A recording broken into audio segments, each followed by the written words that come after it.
At exactly 0314 hours on March 12, 2026, the Eastern Mediterranean held its breath under a moonless sky. Aboard USS Gerald R. Ford, CVN 78, the most powerful warship ever built, the night watch cycled through its routine. Radar sweeps, passive sonar checks, atmospheric signal monitoring.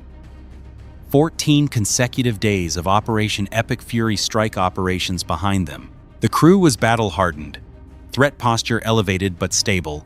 A-18E Super Hornets, loaded and ready on the hangar deck.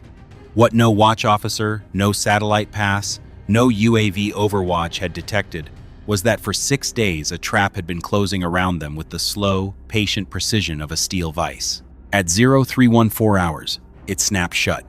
The first warning didn't come from the Ford's own Spy-6 AESA radar array. It came from a P-8A Poseidon maritime patrol aircraft orbiting at 22,000 feet, 190 nautical miles northeast. Its AN/APS-154 advanced airborne sensor picked up 17 fast-moving surface contacts departing a fishing harbor near Tyre, Lebanon, fanning outward in a coordinated formation. The contacts were small, under 12 meters. Their radar cross-section deliberately minimized using wooden hulls and polymer composite superstructures. These were not fishing boats. They were IRGC TEL's Naval Force Achilles-class fast insertion craft, each carrying a 4-man Hezbollah naval commando cell equipped with EM-53 limpet mines, diver propulsion vehicles, and Orca-class rebreather systems that produced zero-bubble signature at operational depth. Their mission: reach the Ford's hull at 12 meters depth and plant 12 high-yield shaped charges adjacent to the aviation fuel distribution node and the aircraft elevator hydraulic assembly. No catastrophic explosion required, just one act of precision sabotage to shatter American air operations over Iran permanently. No flight deck, no Eagle Fury, no war. At the same time, the P-8A's ELINT suite captured something that turned its crew cold. Across 11 distinct frequencies in a 2-second burst, radar emission signatures consistent with the Fateh 313 solid-fueled ballistic missiles terminal guidance seeker activated simultaneously from 4 separate coastal positions between Sidon and Tripoli. Pre-surveyed, pre-registered, pre-aimed.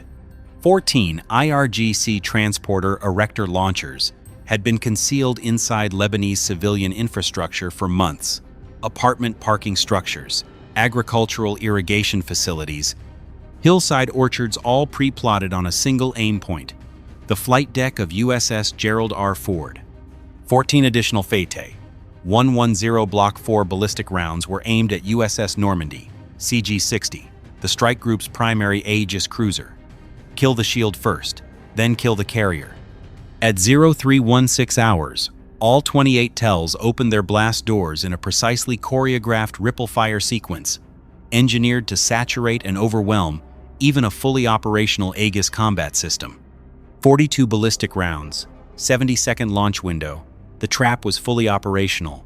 At 0319 hours, Petty Officer 2nd Class Marcus Webb aboard USS Ramage, DDG-61, isolated an anomalous microcavitation contact 340 meters off the Ford's port quarter, the characteristic pressure disturbance of diver propulsion vehicles moving at 5 knots at 12 meters depth.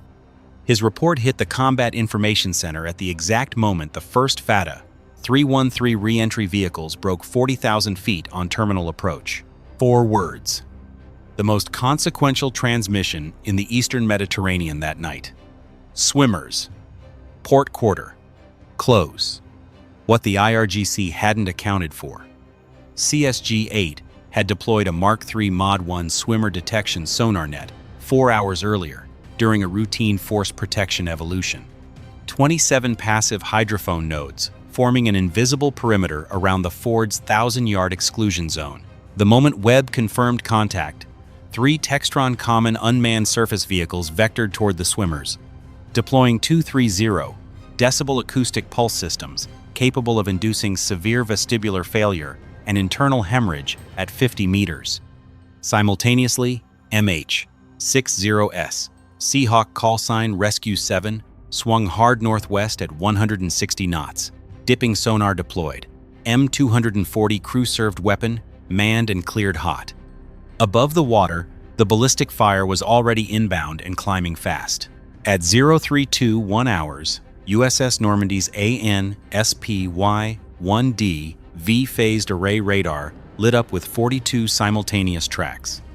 The AEGIS Combat System Baseline 9C began solving fire control solutions in 0.4 seconds. The first SM-3 Block IIA cleared its VLS cell at Mach 4.5, climbing toward the upper stratosphere on a near exoatmospheric intercept trajectory. Then a second, then a third.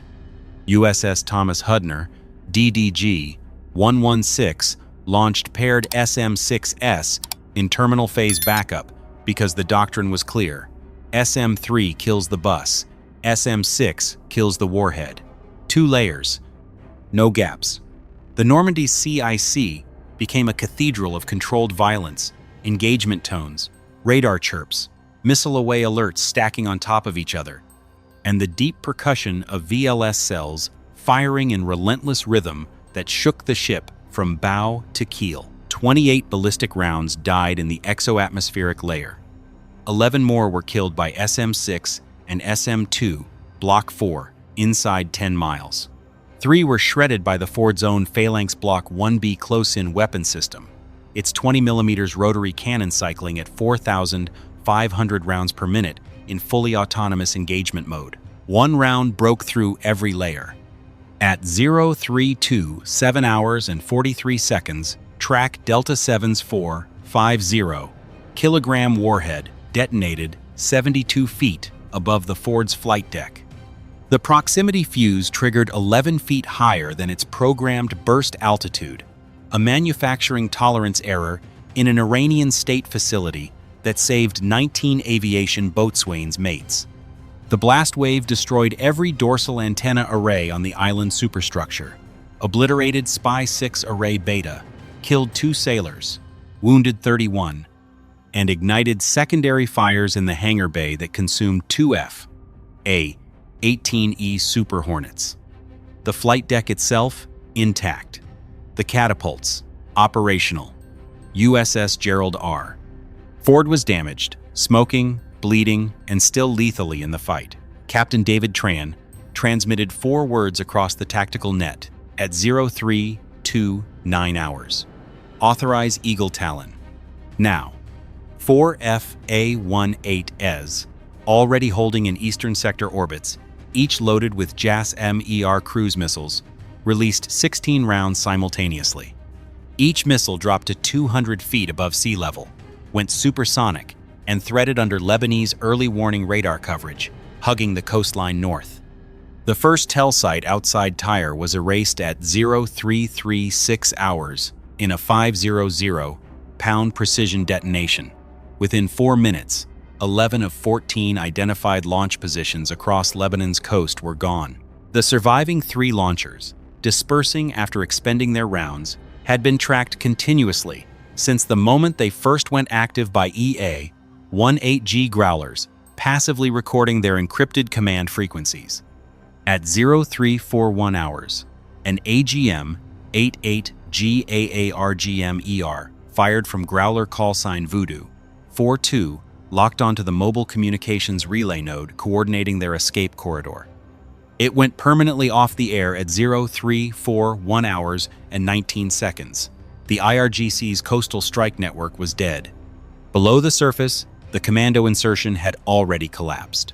Of the 17 craft that departed Tyre, 11 were turned back by ramage patrol boats before penetrating the exclusion zone. 6 teams successfully entered the water, 24 divers total. 19 were incapacitated by CUSV acoustic systems and subsequently recovered at the surface. 4 more were extracted at depth by the Seahawks combat rescue swimmer.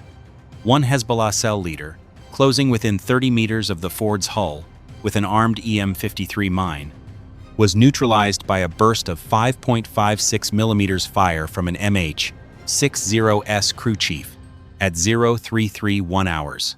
Not one mine reached the hull of USS Gerald R. Ford. By 0407 hours, damage control had contained the hangar fires. The secondary SPY-6 aperture was compensating for array beta. The 2 killed were in body bags. The 31 wounded were in surgery. A freshly armed F/A-18E rolled onto the bow catapult afterburner, lighting the flight deck amber, and thundered into the morning dark over the eastern Mediterranean. In Tehran, the IRGC's battle damage assessment was conducted in silence. 42 ballistic rounds fired, 41 intercepted. 17 insertion craft deployed, 0 hull contact. 14 TEL positions committed, 11 destroyed within 10 minutes of the opening salvo. 46 minutes to dismantle 6 months of planning. And the carrier is still launching aircraft. The question the world must now answer is not whether the US Navy can absorb a full-spectrum multi-domain ambush. Tonight settled that. The question is what Iran reaches for next, because this was not their last option. Stay sharp, stay informed, because the next launch window is already being calculated, and it will not announce itself with a radar emission. What do you think Iran's next move is? Tell me below.